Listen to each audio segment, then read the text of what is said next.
नाम का ऐसा उनको चस्का लगा कि जिस दिन से पकड़ा बढ़ता ही चला गया नाम। और नाम ने फिर जीवन में निष्ठा पैदा कर दी। ये निष्ठा का मतलब होता प्राण निकल जाए तो ही नाम स्फुरण बंद हो, अन्यथा नाम स्फुरण बंद नहीं हो सकता, चाहे काटना शुरू कर दो। नाम स्फुरण, इसे निष्ठा कहते हैं। श्री हरिदास जी का जन्म बंगाल यशोहर जिले के अंतर्गत बुड़न नाम के एक ग्राम में हुआ था। ये जाति के यवन थे, मुसलमान थे। बाल्याकाल में बड़ी विचित्र लीला हुई। इनके माता पिता पधार गए। जब माता पिता जिस बालक के नहीं होते तो कोई उसे प्यार कौन करे हो। जैसे गोस्वामी जी, तुलसीदास जी की बाल्यावस्था, जिसके द्वार पर खड़े होते तो दबका के भगा देते बालक हरिदास। इनको नाम सुनाई दिया, संतों का संग मिला। जिसका कोई नहीं होता ये खास बात होती कि उसको भगवान महापुरुषों से जोड़ देते हैं। अब इनको जब नाम सुनने को मिला, कोई पूर्व जन्म का ऐसा पुण्य होगा, भगवान की ऐसी कृपा होगी, या भगवान ऐसा स्थिति देखकर दयालुता से, यद्यपि भगवान नाम जपने का कहीं किंचन मात्र कोई संस्कार ही नहीं था, ऐसे कुल में प्रकट हुए थे, यवन कुल में। पर यस्याहम अनुग्रहणामि हरिष्ये तद्धनम सनई, भगवान ने एक वचन कहा युधिष्ठिर जी से, जिस पर मैं विशेष कृपा करता हूं उसका जहां जहां अपनापन होता सब खींच लेता हूं। जन्म से माता पिता गए, बचपन से कोई प्यार करने वाला नहीं, खाने पीने तक की व्यवस्था नहीं, तो संत जन मिल गए वहां उनको। वो नाम कीर्तन करके आनंदित हो रहे थे, तो इनको भी एक नशा चढ़ा नाम का। धीरे धीरे उनके हृदय में नाम बढ़ने लगा। बड़ी कृपा जो इनका नाम जप में प्रीति हो गई। अब इनके पास अपना कहलाने वाला ना कोई व्यक्ति था और ना अपनी कहलाने वाली कोई जमीन या वस्तु थी। थोड़ा बड़े हुए तो घरों के सामने ऐसे मांग लेते, भूख लगी कुछ दे दो, तो कोई रोटी दो रोटी दे देता, बस पा लेते। गांव के बाहर वृक्ष के नीचे बैठकर बस कृष्ण कृष्ण की रट लगा देते। 24 घंटे में एक बार मांग लेते, जो मिल जाता खा लेते, खूब नाम जप करते। अब ये घर छोड़कर बेनापोल नाम के घोर निर्जन वन में एक फूस की कुटी बनाकर अकेले रहते। अखंड ब्रह्मचारी, भिक्षावृत्ति और बस नाम का निरंतर गान जप, ऐसे जोर जोर से नाम का कीर्तन करते हुए जप। ऐसा तेज प्रकट हुआ कि जो देखे इनको लुभायमान हो जाए। ब्रह्मचर्य में बड़ा तेज होता है। अगर शरीर रोग ग्रसित ना हो और संयम से चल रहा है तो लाखों करोड़ों के बीच में उसका अलग चेहरा दिखाई देगा कि ये अलग है। ब्रह्मचारी का पहचान होती, वो चिकनाहट से नहीं होती पहचान। चिकनाहट तो अभक्ष पदार्थ खाने वालों के भी चेहरे में होती है। उसका तेज, उसके नेत्र, उसकी वाणी, उसका आकर्षण, लाखों में अकेला वो नजर आएगा। आजकल के 13-14 वर्ष के नए नए बच्चे ऐसे गंदी वासनाओं के शिकार हो रहे हैं, बड़ा हृदय पीड़ित होता है। छोटे छोटे बच्चों को गलत शिक्षाएं बच्चों से मिल गई या मोबाइल से मिल गई, सर्वस्व नाश कर रहे। जिस समय लावण्य प्रकाशित होने की नव किशोर अवस्था, उसी समय नष्ट हो जाते हैं। जो देखता ठाकुर हरिदास जी को प्रभावित हो जाता। क्या दे दूं, ऐसा लगता क्या दे दूं, कैसे हमसे बात करें, ये हमारी तरफ हेर ले, नेत्र नीचे, बस नाम चल रहा है। जब भिक्षा के लिए जाते तो प्रभावित होकर लोग, एक समय था कि दबका देते, एक समय था मांगने से एक आध रोटी, लोग हाथ जोड़े खड़े रहते, हमसे ले, हमारे पास बैठ के पालो। पर इनका भगवान नाम चल रहा है, ना बोलना किसी से, ना नाम का तार टूटना, बस धीरे धीरे निरंतर नाम उच्चारण करते रहना। भगवान नाम का इतना प्रभाव पड़ा कि जहां वो बैठ जाते वो स्थान पवित्र हो जाता, वहां लोगों को शांति मिलने लगती। ये प्रभाव होता है। इनका यश फैलने लगा दूर दूर तक। अब लोग इनके दर्शन करने के लिए आने लगे। तो जब लाखों की श्रद्धा होती तो 10-5 ऐसे दुष्ट स्वभाव के होते हैं कि उनको ईर्ष्या होती, जलन होती है, अपने आप होती। महापुरुषों से उनको जलन होती है। भगवान की लीला होती है। क्या लीला होती है? डंडे में ही झंडा फहराया जाता है। तो ये जो दुष्ट लोग ईर्ष्या करके भक्त को सताते हैं, ये डंडे का काम करते हैं, उनका यश फहराते हैं। जो दुष्ट और ईर्ष्यालु लोग हैं उनको असह्य हो गया यश। लाखों लोग जब हरिदास जी के दर्शन के लिए हो, तो उसमें से ऐसे भी लोग थे जिनके भारी ईर्ष्या पैदा हुई, कैसे इनको नष्ट किया जाए। ये ऐसे होते हैं ईर्ष्या। पूज्य उड़िया बाबा का जब वृंदावन में यश प्रकट हुआ तो कुछ लोगों ने चंदा इकट्ठा करके बाबा की बीच सत्संग में नाक काटने के लिए आदमी तय किया।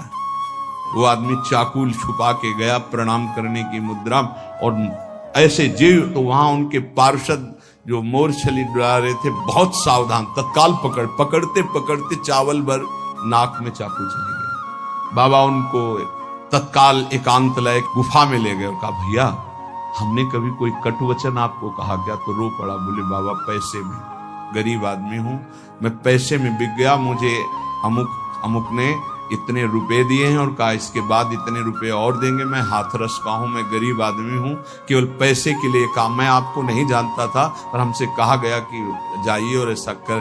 बाबा मुझसे बहुत गलती। बाबा ने कहा कोई बात नहीं है, कुछ पैसे अपनी तरफ से दिलाए और कहा हाथरस की गाड़ी में बैठाल के आओ। अपने जनों से कहा कसम हमारी है अगर इसको एक शब्द भी कहो। तो सम्मान पूर्वक उसे हाथरस सुरक्षित भिजवा दिया। अकारण द्वेष मानने वाले पैदा हो जाते हैं जब किसी का यश होता है। कैसे इनका यश नष्ट हो। ये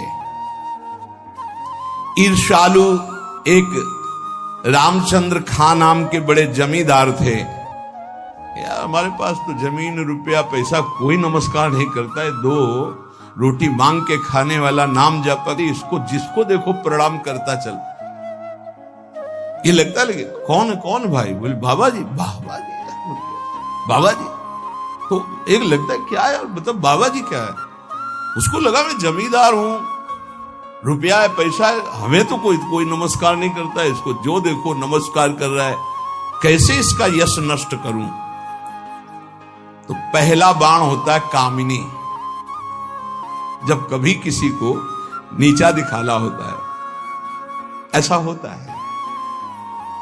जब कभी किसी का यश होता है तो विविध प्रकार की माया के पार्षद अपना प्रयास करते हैं। तो उसने विचार किया कि इसका कैसे नाश किया जा सकता है, कैसे नीचा दिखाऊं, इसके बड़े हुए यश को कैसे मिट्टी में मिलाऊं। जमींदार तो था ही, पैसे थे ही। उसने विचार किया कि इनके पतन करने के लिए, इनका पतन भी करूं, उपहास भी करूं, दोनों बातें हो जाएंगी। उसने नवीन अवस्था की वैश्या 2 जो उसके परिचय में थी, उनमें से एक को देखा जो बहुत प्रवीण, बहुत सुंदर, बहुत चालबाज, चतुर। उसे कहा जितना रुपया चाहोगे उतना देंगे, बस इनकी कुटिया में जाओ, इनको पतित कर दो, फिर हम अल्लाह मचा देंगे और तुम हां बोल देना। वो पैसे में बिकने वाली उसको तो क्या, पर सीमी की चाप सके को ताशु, बड़ रखवार रमापति जाशु। जिसके बड़े रक्षक भगवान है उसको कौन पतित कर सकता है, नीचा दिखा सकता है। एक बार गदाधर भट्ट जी का बहुत बड़ा यश फैला हुआ था। जब वो सत्संग करते तो हजारों लाखों लोग सत्संग का आनंद लेते। तो उसमें एक कल्याण सिंह नाम के जमींदार धनी मानी आते थे। अब सत्संग में संयम की चर्चा होती, तो जब से सत्संग सुना उन्होंने अपनी पत्नी से बात नहीं किया। गृहस्थ धर्म का जो संयोग है उन्होंने बात ही नहीं की। पत्नी ने देखा कि हमारे वर्षों होते जा रहे हैं और हमारे पति हमारे हाथ से गए। यद्यपि उनके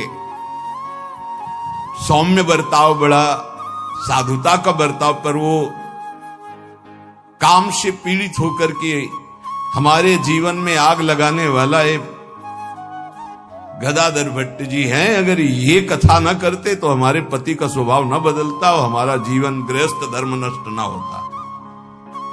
देख लेंगे हम इनको। वो जमींदार धन था। एक भिखारिन गली में जा रही थी मांगते हुए, बुलाया उसको और गर्भवती थी। बोले तुम्हारे गर्भ का खर्चा, परिवार का खर्चा जब चाहोगे उतना धन देंगी, बस एक बात है।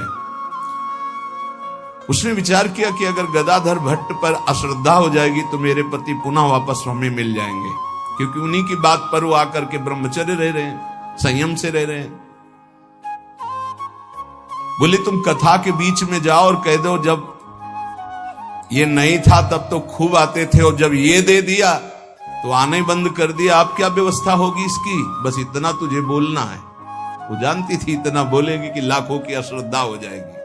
खूब सत्संग का रंग जमा हुआ था। इतने में वो आई और ऐसे सामने खड़ी हो गई। सब लोग आश्चर्यचकित। थोड़ा अच्छा कपड़ा पहना दिया था उसको। उसने कहा महाराज अब तो प्रवचन में लग गए, जब गर्भ नहीं था तो खूब आते थे और जब गर्भ रह गया तो अब आए नहीं, इसका पालन कौन करेगा? बोले आराम से बैठो, जिसने गर्भ दिया अवश्य पालन करेगा, हर व्यवस्था होगी। बिल्कुल, वो तो कोई आश्चर्य उनको नहीं हुआ। वो समझ गए कि भगवान का कोई खेल है। उनका आराम से बैठो, पक्का जिसने गर्भ दिया उसका पालन करेगा। बोले बातों में मत फुसलाइए, आप समझ रहे ना। अब काना फूसी हो रही, ऐसा भी है, हम तो ऐसा नहीं। अरे बोले हम तो पहले कह रहे थे। अब उनमें जो तर्क वाले, संशय वाले थे उनके गुट होने लगे, चर्चाएं होने लगी। अब हाहाकार मच गया। तो कुछ तो ऐसे भक्त थे जो प्राण दे दें तो उनका ऐसा हो ही नहीं सकता, ऐसा नहीं हो सकता। वो एकदम पागल हो गए कि ऐसा नहीं हो सकता। इसके बाद धीरे से सामने से गए, उसको इशारा किया बैग के लिए। वो उठी, पीछे आई। ते सत्य बोल, अगर सत्य नहीं बोली तो उसने कहा कि हमें क्षमा किया जाए। जब भय चारों तरफ से 50 आदमी श्रद्धालु कि मैं मर सकता हूं लेकिन मार नहीं सकता, ऐसा समझ गई कि मार डाली जाऊंगी। तो उसने कहा एक कोई कल्याण सिंह गए इनमें कथा सुनने वालों में, तो राजपूत थे तो तलवार सब। तो हाँ मेरा नाम। बोले तो आपकी पत्नी ने इतनी हमको स्वर्ण मुद्राएं दी है और इतनी बाद में देने, केवल ये बोलने को कहा था, सो मैं बोल चल सभा में बोल। सभा में बुलवाया और भागे अपनी पत्नी के। गदाधर भट्ट जी ने कहा यही कथा सुना? अरे वो तो विकार से पीड़ित हो रही, तुम तो सत्संगी हो, धैर्य धारण को कुछ नहीं। क्या ये भगवान की अनुकूल प्रतिकूल माया की लीलाएं होती रहती। शांत, पुनः सत्संग शुरू। और कहा मैं वचन दो हमारे सामने कि तुम अपनी पत्नी को एक शब्द भी नहीं कहोगे। और देखो गृहस्थ में संयम का ब्रह्मचर्य रहा जाता है, उसमें अखंड ब्रह्मचर्य नहीं रहा जाता। पानी ग्रहण किया है तो संयम पूर्वक, जितना आप प्यार पूर्वक संयम से ब्रह्मचर्य रहो, फिर गृहस्थ धर्म का समझाया उनको। तो बड़े बड़े महापुरुषों के जीवन में होता है। रामचंद्र खान ने एक वैश्या से कहा तुम जितना रुपया मांगोगे देंगे, इनको भ्रष्ट कर दो, फिर हल्ला मचा देंगे, फिर इनका सब यश धूल दूषित हो जाएगा। पर उनको ये नहीं पता था कि ये भगवान के दास हैं, इनकी सुरक्षा स्वयं भगवान करते हैं। करो सदा तिनके रखवारी, जिम बालक राखे महाकाल।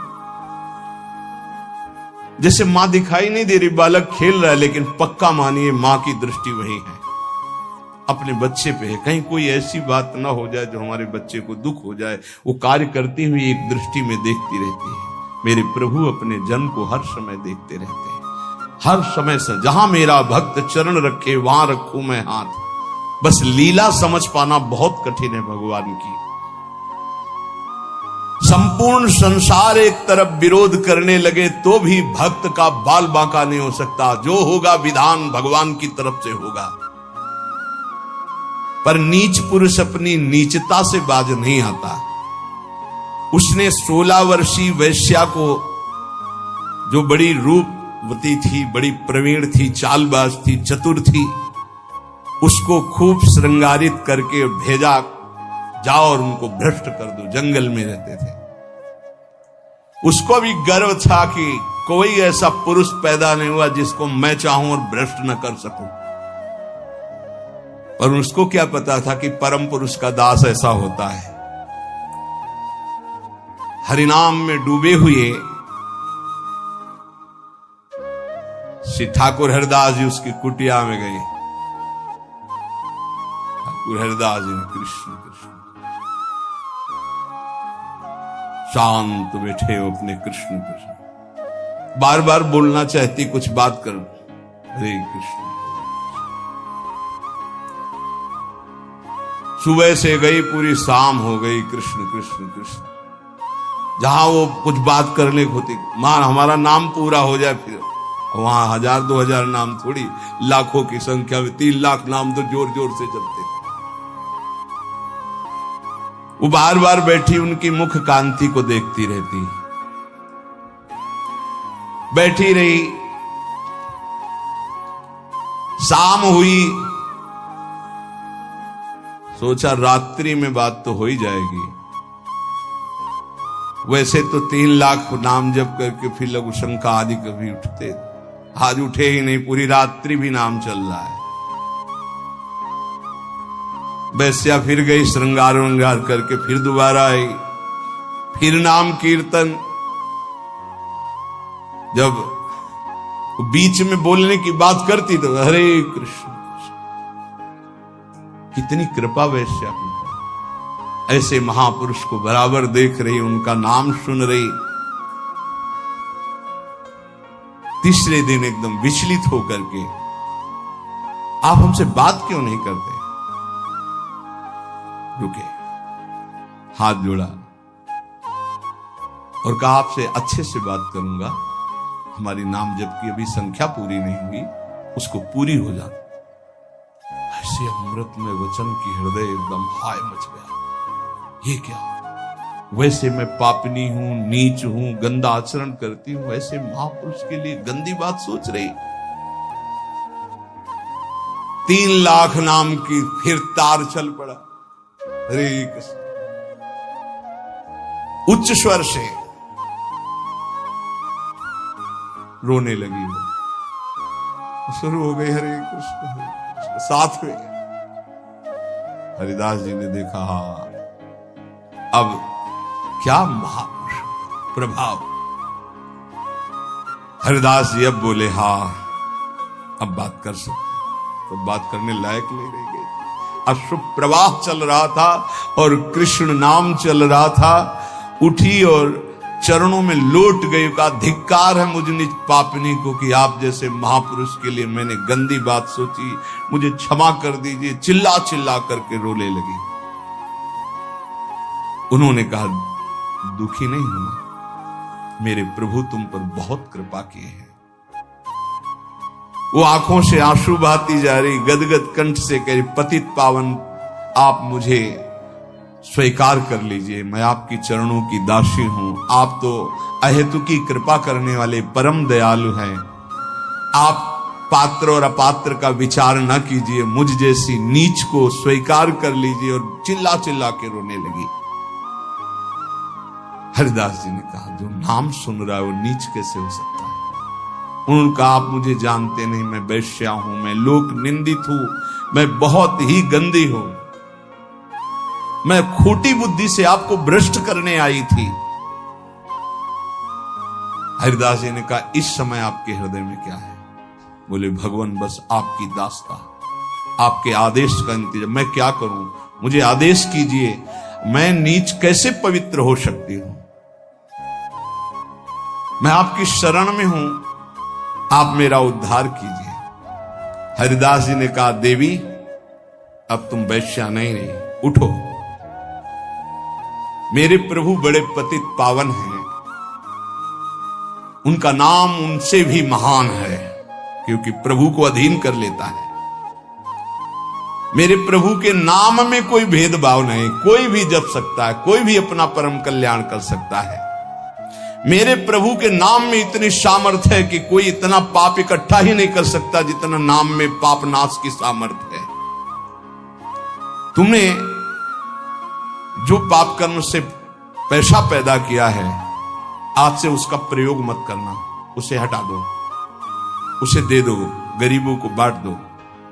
और आज से तुम जो ये 3 दिन से नाम सुन रहे हो, इसी नाम को रटो। देखो, ये नाम तुम्हें परम पावन कर देगा। वैश्या ने कहा, अब तो मैं जाऊंगी नहीं अपने घर, संपत्ति बांटने की तो बात, अब वहां जाऊंगी नहीं। तो उन्होंने कहा, फिर इसी कुटिया में रहकर तुम नाम जप करो, मैं चला। वो वैराग्य लेके उसी कुटिया में नाम जप करने लगी और उसका नाम हरिदासी हुआ। और हरिदास जी उसी समय उस कुटिया से निकले, सीधे शांतिपुर अद्वैताचार्य के समीप चले गए। अद्वैताचार्य जी बहुत बड़े महाभागवत, वो सदैव श्री कृष्ण चिंतन में संलग्न रहते, अद्भुत विद्वान, शास्त्रज्ञ, भगवत प्रेमी महापुरुष। अब वो फटे पुराने कपड़े पहन करके वैश्या वही नाम कीर्तन कर। अब उस जमींदार के तो होश उड़ गए कि मैंने भेष छुड़वाने के लिए वैश्या को भेजा था, और यहां वैश्या ही अपना भेष परिवर्तन करके वहां नाम जप करने लगी। ये क्या है नाम जपक जन भगवान की जन। उस वैश्या का वैसे ही सम्मान होने लगा कुछ वर्षों बाद जैसे हरिदास जी का होता था। लोग उस वैश्या के दर्शन करने आने लगे, हर समय वैसे ही नाम जप करते हुए उसी भूमि पर जिस कुटिया में वो रहते थे, वो हरिदासी नाम से कही गई। क्या महिमा है भगवान नाम जापक संतों की। और इधर रामचंद्र खां ने अपने कुकृत्य का फल पाया कि बादशाह का कोई अपराध बन गया, साबित हो गया नहीं अपराध होने पर भी, तो तत्काल आदेश हुआ, सारी संपत्ति और जमींदारी उसकी जब्त कर ली गई, उसको जेल में डाल दिया गया। ये साधु अवज्ञा तुरंत भवानी, कर कल्याण अखिल के हानि। कोई ऐसा मुकदमा, कोई ऐसी बात आ गई जिसमें उनका अपराध साबित हो गया और सारी संपत्ति जमींदारी जब्त कर ली गई, उनको जेल भेज दिया गया। खाने की भी व्यवस्था भंग कर दी गई, जेल में भारी कष्ट उनको दिया गया। पक्का जो भक्त का अपमान करता है, भक्त को नीचा दिखाना चाहता है, उसकी दुर्गति पक्की हो जाती। यहां तो ये ब्याज है, मूल तो और मिलेगा। महात्मा हरिदास जी विश्वास के